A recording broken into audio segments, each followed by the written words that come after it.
Welcome to yet another episode of the Arena Show, and today we'll be covering about politics, but first let's have the headlines. Transport Cabinet Secretary James Macharia has officially launched the National Urban Forum. Jubilee leaders plan after Igathe's resignation. Al-Shabaab forces villagers to attend lectures, and Kenyans complain of the harassment by Tanzania's custom officials. And back to our topic of the day, we'll be discussing about politics and looking at the 6 P's voting politics. Do we vote according to the parties, or do we vote according to the manifestos and what our leaders can offer? The previous election, we saw that the leaders were campaigning according to the 6 P's suit, which means that they're talking of a voter, a Kenyan, voting just simply because you like the presidential candidate. You'd rather vote just fluently according to the party. Do we look at the party, or do we look at the manifestos and what they can do for us? Fimwendo has more details.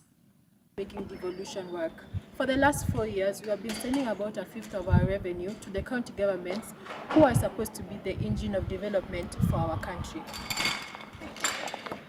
It's a country that has come a long way, having had independence in the early 60s.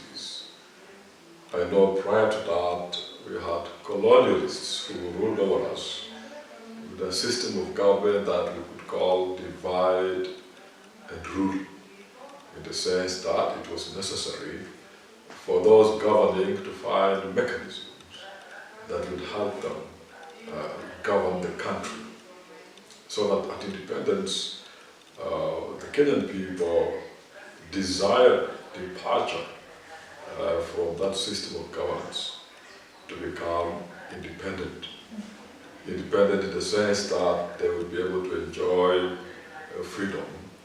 And from a social point of view, freedom means capacity and ability to sustain self. To be able to sustain oneself, all factors taken, to create an equilibrium where there's harmony, personal harmony, and social harmony, and cohesiveness for other citizens. This is what we call a dream of those who pushed and worked hard to get independence. I would actually say that the voting in Kenya, people are more torn.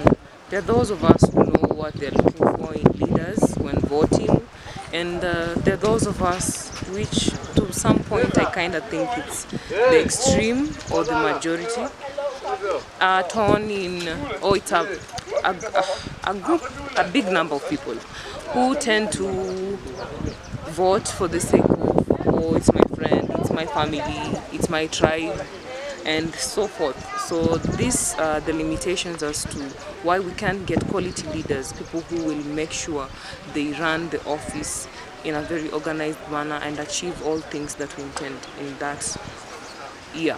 There are high chances that people are going to vote on party basis instead of a manifesto and even maybe the people they want. So definitely as Kenyans, I think that we vote for people according to their tribe or according to our liking towards them. It does not matter if the person is intelligent, it does not matter if the person is not intelligent. It just matters where they come from or what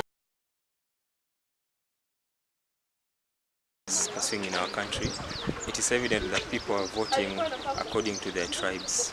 The counties are in charge of local roads, agriculture, early childhood education, and healthcare. These are all important policy areas. Party politics has its benefits. Unfortunately, in many of our African contexts, we become so loyal to the party. It's almost like you're loyal to a church. Yeah? Pastor says this, or bishop says this, it has to happen. So Baba says this, or President Uhuru says this, and it has to happen. And everybody just follows. To the extent that when we are voting, even if we are voting at local level, when there are local interests, and we are presented with a choice, even at ward level, between an educated person who has a manifesto, which will improve the standards, and somebody who is favored by the party hierarchy, our tendency is to go with the person favored by the party hierarchy, not because of what she or he can offer, but because the godfather of the party has said this is the person. And that's tragic. I don't think that's what democracy is. The World Bank Group's strategy for Kenya is to support the government's efforts to end extreme poverty and increasing shared prosperity. The country partnership strategy, revised under the Performance and the Learning Review in June 2017, focuses on improving the economy's competitiveness and sustainability, protecting and helping the vulnerable to develop their potential, and building the consistency and equity through devolution. Elections in August 2017 returned President Uhuru Kenyatta to office for a second term, but were nullified in September by Kenya's Supreme Court, paving way for another presidential election in October against his main rival, Raila Amolo Odinga. In the end, Odinga boycotted the second election, saying it was not run fairly, and Kenyatta was sworn into office, but the atmosphere of the political uncertainty and the disputed elections created and contributed to a stalling of the economy. Political tensions in Kenya worried its neighbors as well, which used the Kenyan port of Mombasa as a transit point for their imports and exports. Therefore, we should allow our citizens, who are the real customers of the devolved system of government, to be the judges to their respective leaders. Six-piece voting should be rejected in all its manifestos across the country. Reporting for the Arena Show, I am Effie Mwini Mwendo. Mama Michelle, habari yako? Na habari ya baba Michelle? Unauliza, Priska, nimechoka. Jana baba Michelle alikuja amelewa hata hajielewi. Yaani kwake imekuwa ni kwa baa. Habari ya yule mwingine? Bubua. Mzee anaweza kuwa hayuko kila wakati. Lakini sio kumaanisha kuwa mimi sina raha. Bubua amenitosha. Na tumejiona kwa muda mrefu sasa. Tunapendana sana. Na huwa mnatumia kondom? Najua mnapendana, lakini ujue kuna magonjwa huko nje. Kwa hivyo ujichunge wewe na uchunge wale unawapenda. Chunga familia yako. Usisahau kuweka kondom kwenye hiyo mpango. Sawa? Chochote umeamua, wakinge unaowapenda. Weka kondom mpangoni. Hello viewers, welcome to our show today. My name is Sheila Chelagat, and like I said before, we are talking about politics. And with us we have Kefa, who is here to discuss about the six-piece voting suit. Welcome, Kefa. I'm honored to be here. So Kefa, you are a voter clearly? Yes, I am. And you have voted previously? Yes. So tell me, what do you understand about the six-suit voting system? To me, it's an old, let me say, Stone Age way of voting. You know, it's the thinking that you want to vote an entire party in. And to me, it's not what voters should be doing, but it's choosing leaders and not parties. What if all the people you want, you have looked at their manifestos and all that, and they satisfy you as a citizen, and yet they come from the same party? I think that's more of a hypothesis. What if, you know, it's difficult to find the person you want in each and every elected post to belong to one party. And just judging from the past elections in Kenya, I don't think there's that one time you can find that. But you have seen so many leaders from various parties have been advocating for the six-piece system of voting. Yeah. In order to, the more people they have in the party, the more they're guaranteed they are to have to get into the parliament. What is wrong with that? Me, I've seen I would say even the ruling government to this that is there today, they've been wanting leaders to be picked from their own party, but I find it selfish and only self-centered. You are doing that to please your own self and not to serve the people. Instead, I prefer them saying to the people, choose your leader. If your leader is from this and this party, the entire party. Do you think that would be a bit hypocritical according to you, who you are for particular party, yeah, which we are not going to mention right now? You are in party A, Yes. and there is party B, how are you going to say that vote for anyone, just simply because you want to be patriotic? I won't try to say vote for anyone. What I will say is vote for the right leader, and that is what is important. Go for the right leader who will serve you as a people. Don't go by what I'm telling you. Do you think that most Kenyans are educated to vote like that, looking at the manifestos and what they are about to offer?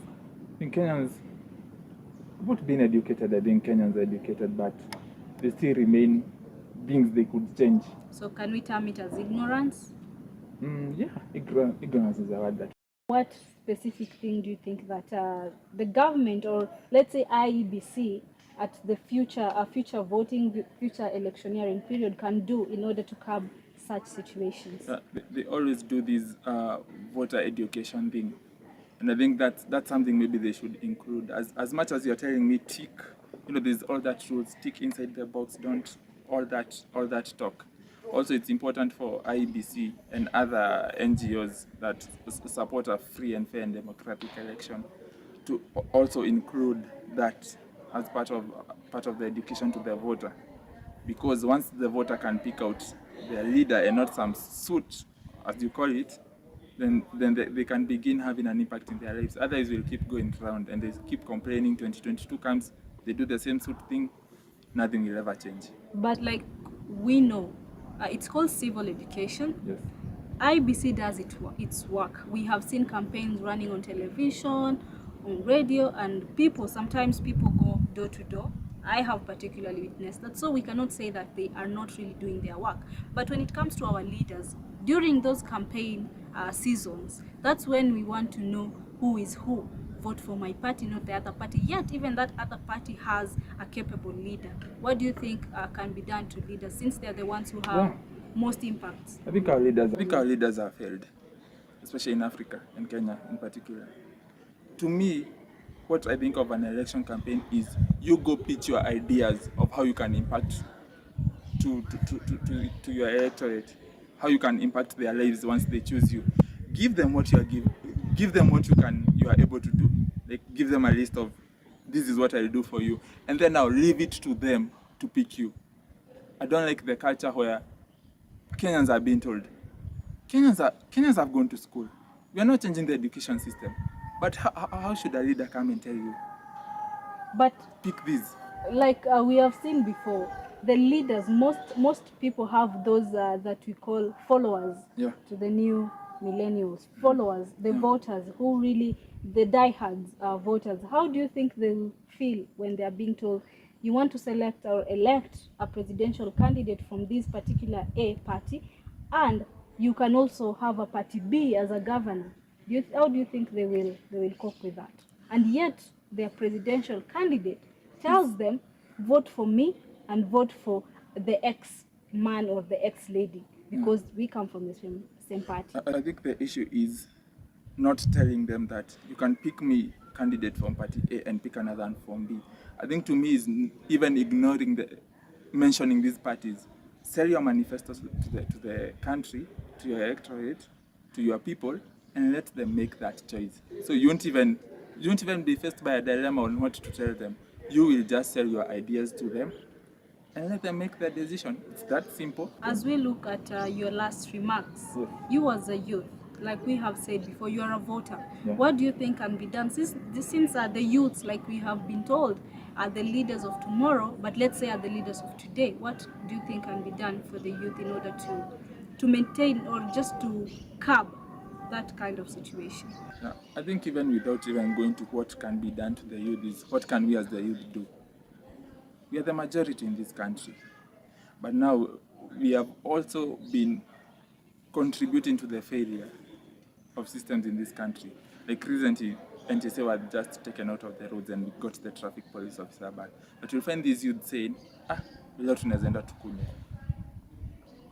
Wale polisi walko bro wako tena. See, and the same thing happens. Let me give a bribe now. Someone is gone.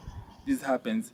Like, we just need to stop being ignorant and realize that we don't have to wait for the next generation, because we keep saying the youth can impact. It's about time we start impacting now. I don't know what we are waiting for, to become as old as 60, 70 and begin making changes. It's time we start and stop saying we are the future. The future is now for Kenya. The future is now for the youth. The future is now for us. Thank you so much for your time. We appreciate your time and your contribution to our show. Well, viewers, that's all we had today. I've been your host, Sheila Chelagat, but we can continue this discussion on our social media platform. On Facebook, it's Sheila Chelagat, and on YouTube, it's Sheila Chumba. Before we go, we have our hyperlocal report. Who has our hyperlocal report? Stay tuned. Hi, my name is Joy, like that. Right now I'm in class with these two. So I've been asked to comment on whether people vote on tribal or political party lines. And I think, yeah, to some extent it's true. Because funny enough, people will look at the ballot paper and most likely just look at the political party. As in, they'll see NASA and just tick without even caring about what their philosophies are. Yeah, I think that's yeah. Joy also, and I also think that people do vote in the respective political lines or the respective tribal lines, because I think they feel comfort in that, and I think they think that they owe an allegiance to those leaders of their tribes. So most people actually vote according to their political lines.